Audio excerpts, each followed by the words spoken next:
And one of the ways that you can help destigmatize abortion is to talk about the safe ways that people can self-manage their abortions with pills.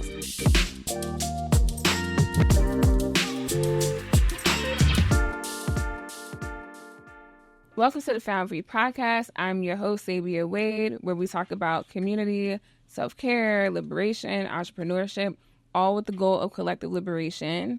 Today, I'm here with Renee Bracey Sherman. Hi. You know what you're making me think of? A living legend. Oh, thank you. Like, I think some of us, like, in this, like, work, you know, like, we're just doing it, you know? Like, you're doing it, and then, like, you sometimes you'll think about, like, in 30 years, like, people are going to be like, Renee did this thing, or maybe Sabia did this thing. So I'm like, I'm giving you your flowers because I recognize your work. Thank I'm you like, so much. And I only invite people that I like. Oh, thank you we so are. much. And I feel like such a fangirl because, you know, when I read your book, I loved it so much. Thank and you. I was like, I hope my book is this good. So, I'm sure it will be. Thank you. I'm very excited about it. And I will be sharing it everywhere, just so you know. Thanks. So let's get right into it. How did you get into abortion work? Because everybody's either scared of it, don't talk about it. Maybe it's not the cultural norm, right, for them. It's a cultural norm for it to happen. Yeah. But not a cultural norm to, like, get into it and be loud about it. So how did you get into this work? Yeah. So the short answer that I'll give is that I had an abortion when I was 19. And, like, I got to the point where I needed to be part of something. Felt like I needed to talk about it because I felt like there was this silence. Even though I grew up in a pro-choice family, we still didn't actually talk about abortion. I knew that we supported Democrats. We are pro-choice, like Planned Parenthood is good, you know, all of those things. But I didn't really feel it when I realized that I was pregnant and needed an abortion. I was afraid to go to my family, and I was afraid, in particular, that I had this really toxic boyfriend that my parents hated, and I was just afraid that they were going to do that whole, like, I told you so thing and just be angry with me. And I never forgot my mom would always say, you know, I got Renee through high school without getting pregnant. She was so proud of that. Yes. And so I was afraid that I was going to let her down with that. And even though, you know, a bunch of my cousins had children as teens, I knew that that was still, while loved my cousins and all the things, right? That was still not the preferred. There was stigma towards it, stigma towards teen parenthood, single parenthood, particularly for Black folks. And so it felt like this thing that I knew I didn't want to parent. I knew I didn't want to continue the pregnancy, but I also felt the stigma on top of that. And so even though having an abortion was fully my decision and it was the right decision for me, I can't ignore the, like, misogynoir that goes into the way in which we treat Black and it's parents. said and unsaid. Right. And it's also said from, like, Black parents who have experienced being teen moms and being single parents. But then it's also the societal portion. Billboards and everything. Like, as a teen, I saw the Candies Foundation ads. I don't know if you guys remember those, but they were these horrible ads of teens, just sort of teen parents, and talking about how, you know, if you have a kid, you're going to ruin both your kid's life and your own. And it was just ignored the systemic issues, and that teen parents get kicked out of school and don't have access to housing and resources and all the things by nature of not being 18 or not being able to get jobs, things like that, right? And it just blamed them. And I remember being like, I don't want to be that.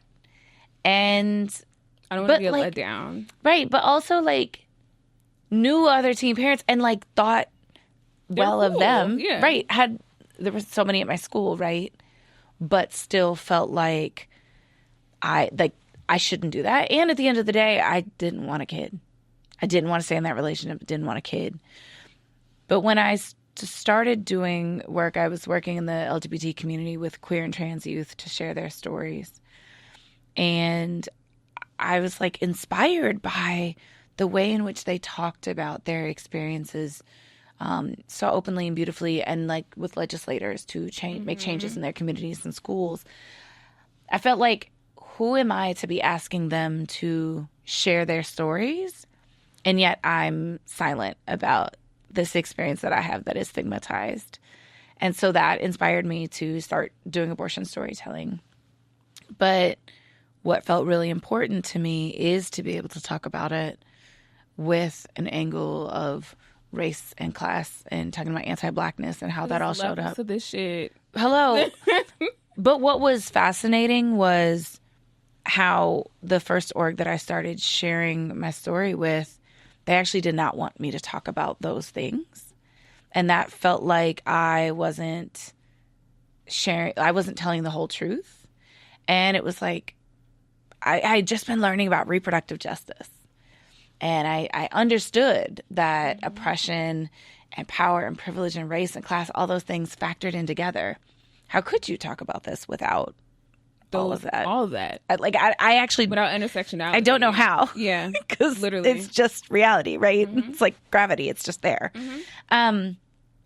But being told, and subsequently actually like pushed out from that organization in saying that I was being too political and that wasn't the right way to share my story, burned me. It made me feel like the way I was doing it was wrong, and that I shouldn't share my story. And so I didn't for a couple of years, until I continued to see the way in which white abortion storytellers were elevated and, you know, given this attention, when the majority of people who have abortions are people of color.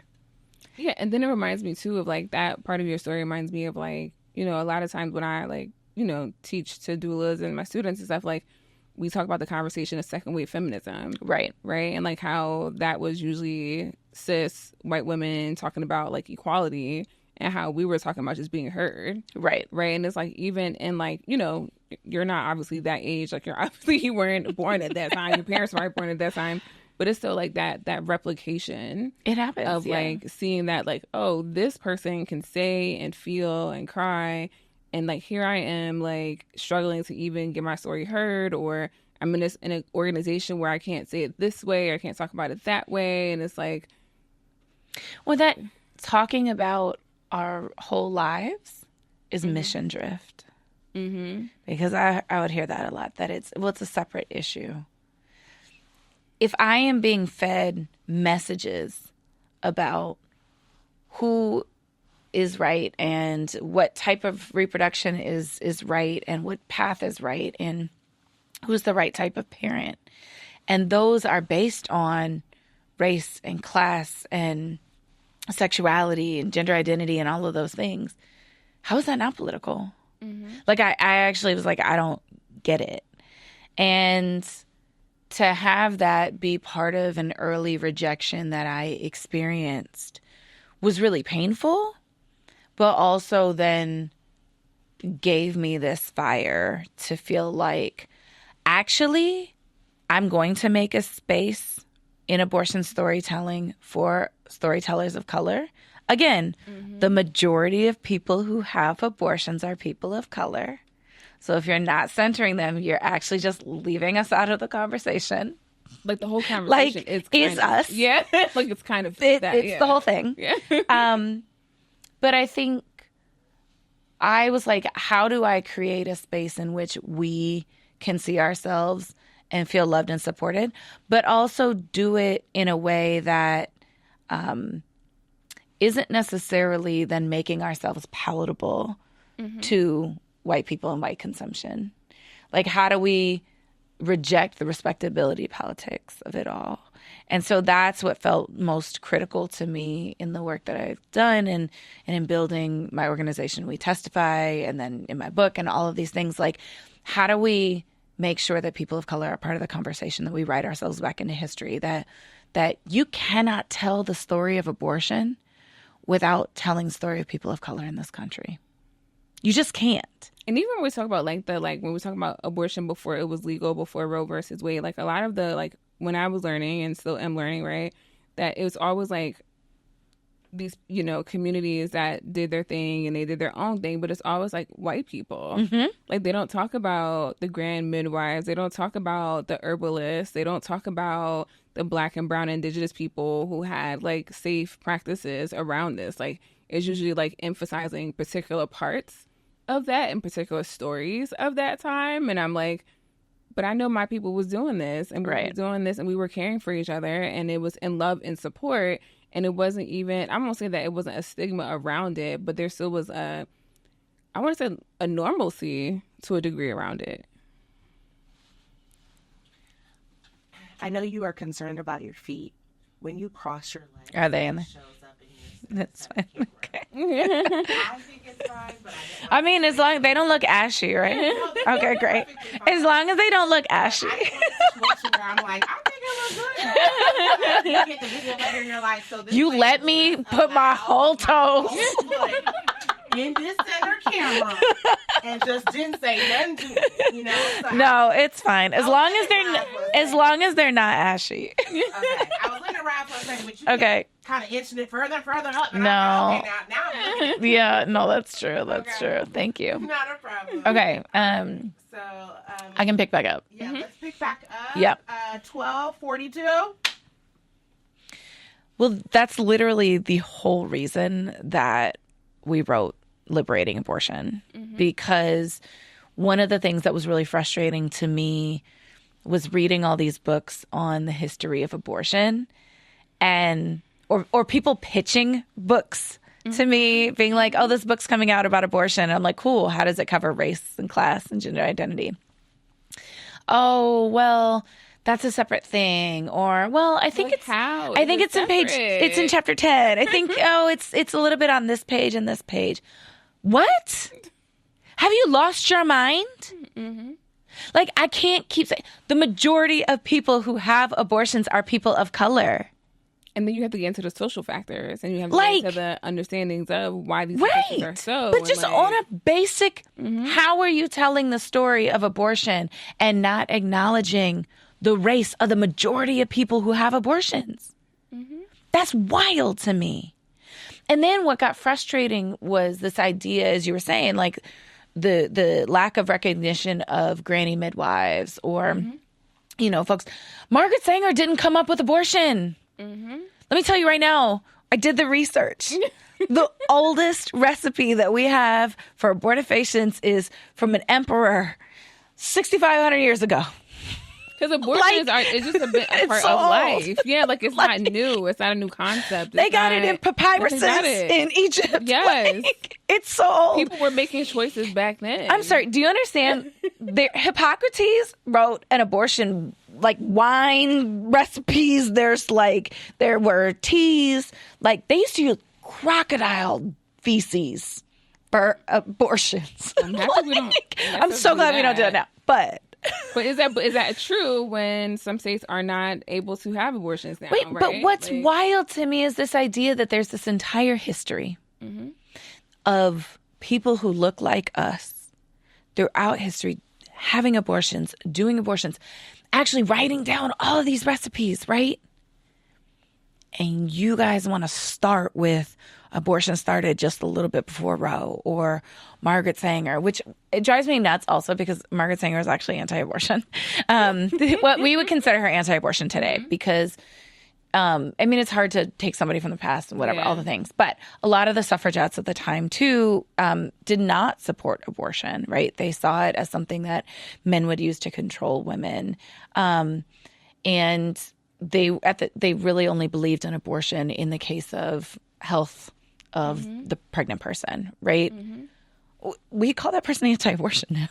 Yeah. She was a birth control advocate. She believed that if people had access to birth control, then they wouldn't have more kids and then they wouldn't need abortions. But then we also have to like take it back to like when we talk about like the commodification of Black bodies. Right? Like historically throughout the world, there's history that shows that everyone was having abortions all over the world since the beginning of time. All the time. Right? Beginning of time, you make a choice. Is it a good time? Is that a good time for this factor, for that factor, health, whatever the religion, whatever it is. There's religions that practice like having an abortion. Yes. Is a good option for you and we support you in this. right? When we talk about the commodification and like enslavement in the U.S., it became a thing where like we want you to have as many babies as possible because we want you to be able to work. We can profit off of it. Yes. Okay, so this is the things that just like I learned in doing the research for the book and that were just like absolutely fascinating to me. Thomas Jefferson, slave owner, Yes. former president, Yes. deadbeat baby daddy, Yes. one might say. Very much so. We wrote in the book. It's fine. One of the things that's interesting is that he recorded that there were indigenous tribes who were having abortions, and he specifically wrote down that they were having abortions as part of egalitarianism within the tribe.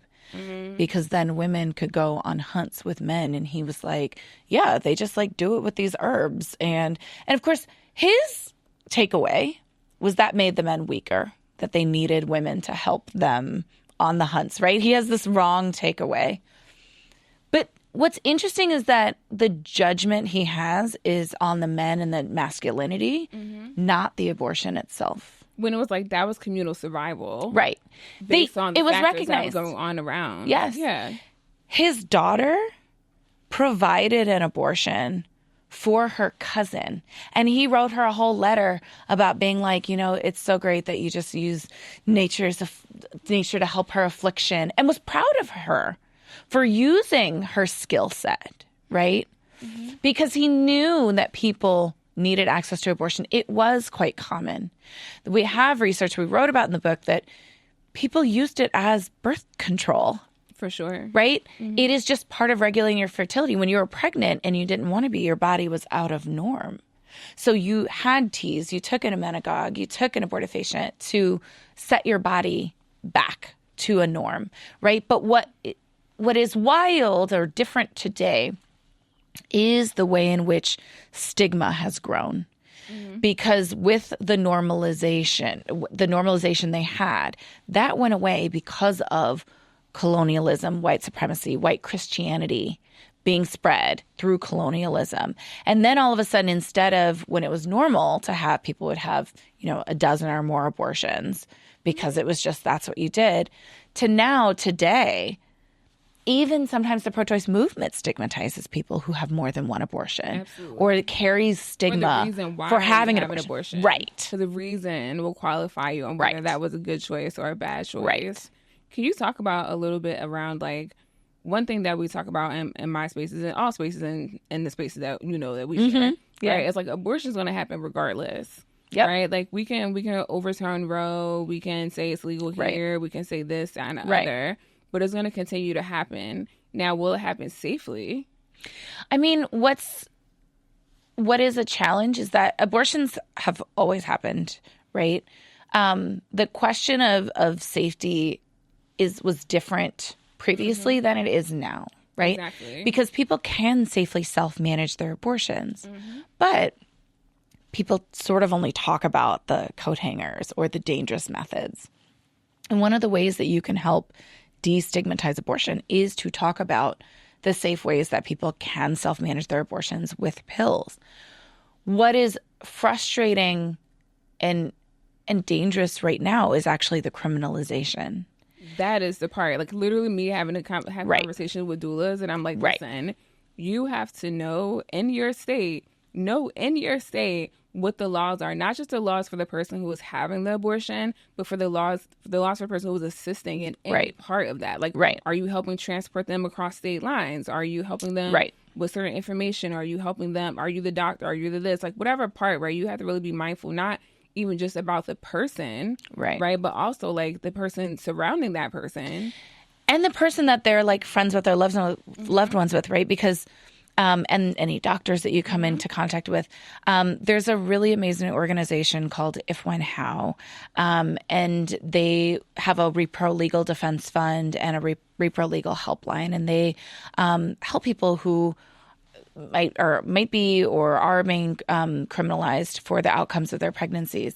And between them and also this other organization, Pregnancy Justice, with their research, they found that most people who have been criminalized for the outcomes of their pregnancy, they're actually turned in by doctors, nurses, and social workers, and the police in the hospitals, which is why we can't have police in hospitals, right? It is extremely dangerous.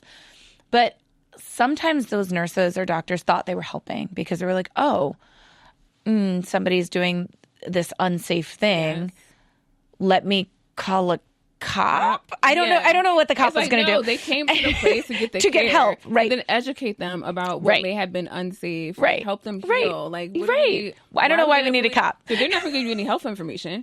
No, cops don't know anything. Cops don't even know the law, and they're law enforcement, right? Exactly. But what I think is really important is getting people to understand what the reality looks like, and that you have to be careful of who you talk to. One thing you should know is that only one state criminalizes self-managing an abortion later in pregnancy, and that's Nevada. It is not a crime in any other state. And in fact, where I live in Washington, D.C., it's actually decriminalized to self-manage your abortion and to help someone self-manage their abortion. But the problem is that people aren't being charged under some are being charged under self-managing an abortion, but a lot of them are being charged under things like child endangerment, fetal endangerment, child neglect, all of these other things. And then to me, that's where it's like we need to actually bring reproductive justice into the conversation. Another fun fact, right? Because I have a fun fact. Right? So right now, doulas I just did an episode about how doulas are being reimbursed by Medicaid, right? Yep. And like in theory, that sounds great because people get the access that they need, and like doulas that get paid, and like we all know that that's like not exactly as smooth as it needs to be. But one of the other things that some people may not realize, specifically doulas, is that in some states you are now a mandated reporter. So once you, as a doula in yourself, right, not practicing with Medicaid, you are not a mandated reporter. But in some states, which is why we need to read things and go through what am I signing up for, you are a mandated reporter. One of those states actually is Nevada. Right.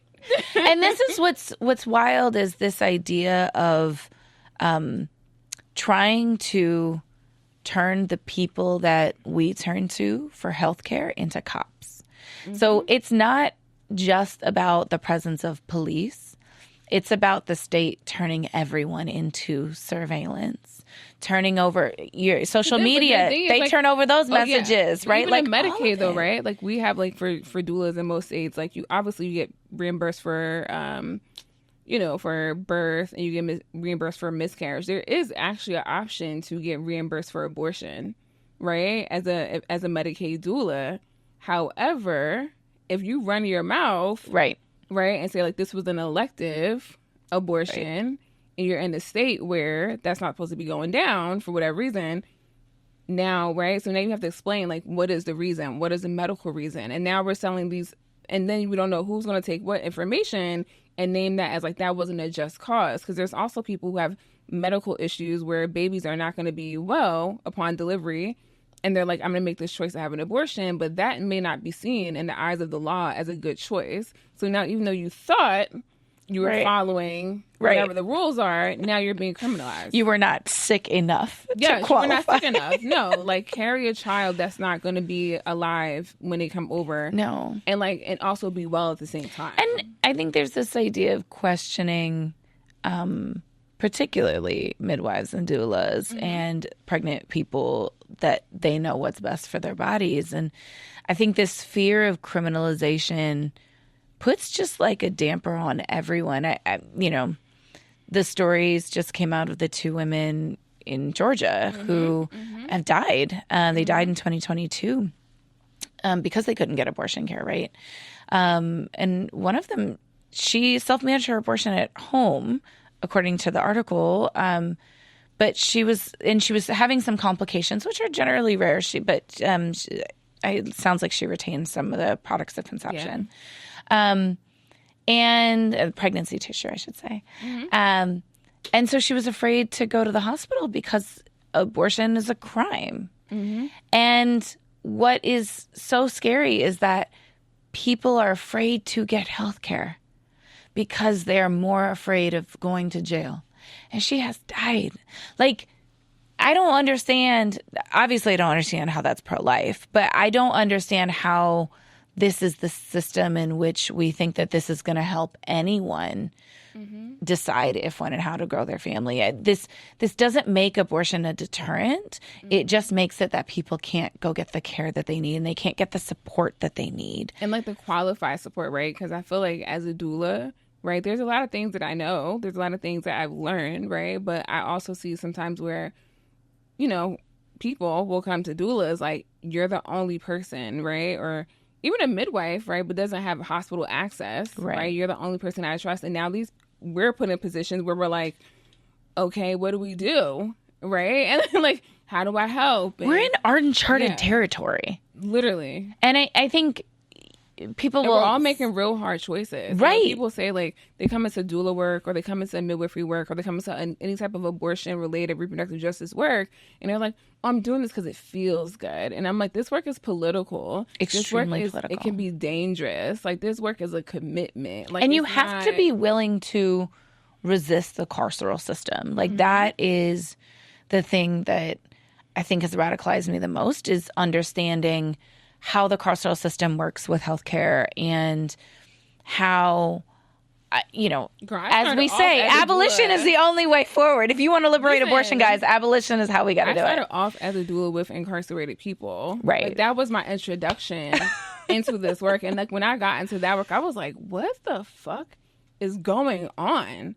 Right? Like, one, it struck me that I never thought about people being incarcerated while pregnant. But then, like, just seeing, like, survival crimes, just seeing, like, the reasons for these things. And then, like, you know, obviously, like, I'm, you know, many years outside of that space, but just seeing that, like, it goes back to this system time and time again, where I'm like, yo, now it's like, not only are pregnant people worried about, you know, being incarcerated for whatever reason, blah, blah, blah, but now it's the doulas. You're damned if you do, damned if you don't. And like, now it's the midwives. And now it's everyone who's like, I can't touch this. I can't do this. I can't. And it's like, yo, like, it's destroying community care. Absolutely. And that's the point. It is to destroy our communities and to destroy the safety nets and the social support that we've had. I mean, one of the things that we write about in the book is how with indigenous communities, particularly with tribes, like, they had ways of rearing children in which particularly for the Crow tribe, it was that the first child was given to the grandparents and they would be raised by grandparents. But colonialism, the United States government, was like, no, we're not going to do that. And then said children could not enroll in schools unless they were being raised by their biological parents. We need this nuclear biological parents. They got rid of this community level care and support, because they know that that is a huge and critical tool for resistance. About that, how, like, you know, for me and myself, like, a lot of times my grandparents, right, my two grandmothers, but mainly my nana, my great grandmother, she was like my mom's co-parent, right? And so I'm like thinking about, like, she dropped me off to school, she picked me up, she did the thing so my mom could work and, like, go do whatever needed to be done, because it wasn't like she was just making so much money, right? So I'm just like, so I'm like, she did all these things, and, like, I probably, right, how many of us would have qualified as a person who couldn't go to school? Right. And then what they then did was stole the children and put them in boarding schools. Like, that's a great option. Separating them from, and it was to assimilate them into white culture. There is this obsession with assimilating people of color into white colonialist views. And today that looks like, you know, indoctrination of into Christian schools and all of these things, right? Saying that, okay, you can't learn about, I mean, whatever books they've banned. You can't. It shows up in activism work too. Right. I just want to name that. But it's this obsession with this type of family, this way of being is what is right. And it's always anti-collectiveness. It's always anti-community. And I think the more that we can try to resist that and show up for one another, abolish the cop in our heads, then we will be able to care for one another. And we have all we need. We are our community. We can provide the care. Have to commit to the risk. Like, I think, like, you can't be in this work and be super risk averse. No. There's no way. Like, I mean, you could, like, obviously as a doula, you could be like this blanket, like, version of doula, whatever. But it's like, I don't teach that way. No. Right? I'm like, hey, you're coming here. Let me tell you, it's risky over here. Right? But if we're all here for collective liberation, we're here for abortion access, if we're here for whatever we're here for, it's going to be risky. Right. There's going to be people that don't like you. So if you have issues with not being liked, get used to it. Right? Like if you have get issues another with, like, job. you know, with being confrontational or being confronted or having like real honest conversations, not only like in your space, 'cause a lot of people work in, you know, in this work, we work in organizations, but it's like, no, the conversation's at home. Right. Are you ready to have those? I think, so I started out very early on. I was trained as an abortion doula, and it really shifted the way in which I think about care, like healthcare for other people in general. And I think that I wish that we all would just get trained in doula care, because it is this idea of how do I show up for someone and ask what they need? Like, you know, I used so many of my doula skills during COVID. I used to be a dom, well, I still am, but I got into BDSM for like, I was in BDSM from like 20. I started at 20, I mean, still am. But I became a doula around like 27, 28. And like those skills are super transferable. The consent piece, yes, alone, was super transferable. The so when I became a doula, and like we were talking about like consent and like witnessing somebody and like caring for somebody through like their choices, right? And not like, and I think as people we have judgments. It's not saying like you become a doula or you're not perfect. Judgment. No, you have that. I'm not. Right? But like, how do you work through your judgment so that you can be in support and really witness and be there and be present for somebody. Yeah. And like that skill in itself is transferable just across like humanity. I think it's a way of sitting with someone as they're working through something that's challenging, whatever that is, whether it is a physical thing or sometimes like a thought process. Like, so the number of times I have just supported people through hard decisions using those doula skills, and giving them and saying like, okay, here are the things that I think we could possibly do, but what do you actually want? Like, what is your vision at the end here, and how do we figure out a pathway through, like, to that? I think that is such beautiful support and care, and also just liberatory thinking. How do we as a society show up and say, this is what we would like our world to look like? And then what are the actions that we all have to take to make it? Like, and a lot of that is embodying kind of a doula practice. For sure. So now I have to doula you, right? Because we were asking that question. I was like, I remember this question being asked to me when my book came out, and I had to think about it. But like with Liberate Abortion, right? Like, I understand the book. I understand like why it's there. I understand the history of your own that's been like put and thrown into this book and how it's impacted it. But like, what do you want out of this book being released into the world? Because I feel like for me, I feel like when you write your book, it's like your own baby that you're like holding, and you put it out in the world and it has its own life. Yeah. Right. But like, and that's what actually what Lama Rod Owens taught me was like, your book has its own life. And because I've seen it go places that I'm like, I didn't really see you there. But I would love to know, like, what do you want? Yeah, it feels like, I've told people it feels like having my brain just sitting on a table, because it's a lot like of exposure. It's my entire brain and heart. We've said that the book is a love letter to people who have abortions, particularly people of color who have abortions. And here is what we hope for you. We want you to read the book and see yourselves in history, to know that you come from a very, very long line, long ancestry of people who provide and have abortions, and also see yourself in the future, being able to say, okay, what can I do to make some change? What can I do to show up? We literally have a chapter that is like, okay, so you think you're going to have an abortion. Here's like all the steps. And that's just might be for you if you have an abortion, but it also might be if you want to support somebody who's having an abortion. Here's how you can make a tangible change in someone's life to really support them and ask them what is it that they need.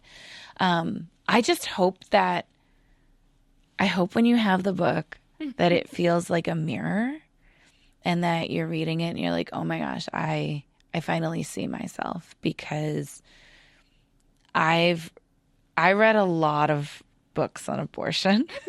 I read like over 100 in research, right? And I found myself in bits and pieces of them. Here's one book that you can see yourself in the whole thing, throughout the whole thing. That's what feels most important to me. Well, I'm grateful to you for coming here, for creating this. One, for creating all the things that you created, even before Liberate Abortion. I'm grateful for this space. And I'm also like, oh, we need to add this to our reading list when it comes out. Because birthing advocacy doula trainings, my organization, like we always have our reading list. And so I'm like, oh, I just add this. I just did a master class too. Yes. So and I coming back for more. Yes, and I did a whole master class, and it's based on the doula aspect that is in our book. Yes. So we already know. Yes. We right here. But how do people find you? Yeah. So you can get the book. We have all the links at, it's called Liberating Abortion, Claiming Our History, Sharing Our Stories, and Building the Reproductive Future We Deserve.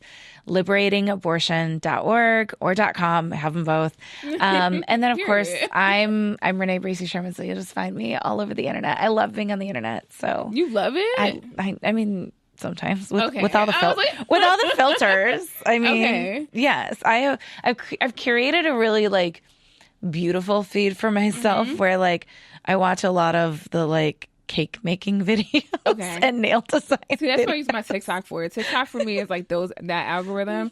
When I go to Instagram, I'm like, oh, here's all my activist friends. Here's mine. I look at that stuff too, but I'm like, let me take a break. And wow, how did you make that cake? Yeah, because we have to have something simple while we do this type of work, right? It's self-care. Absolutely. Well, thank you for being here. Thank you for having me. Thank you all for being here. I hope y'all enjoyed this conversation. I hope y'all learned about the history of abortion. It is not fucking new. It's gonna happen whether it's illegal or not. The overturning of Roe is like, okay, and it's still going to continue. And so thank you for being here. You can find us Found Free with Sabia Wade, myself, on YouTube, Apple, Spotify, all the platforms. You can find me at Sabia Wade everywhere. And I hope to see y'all soon.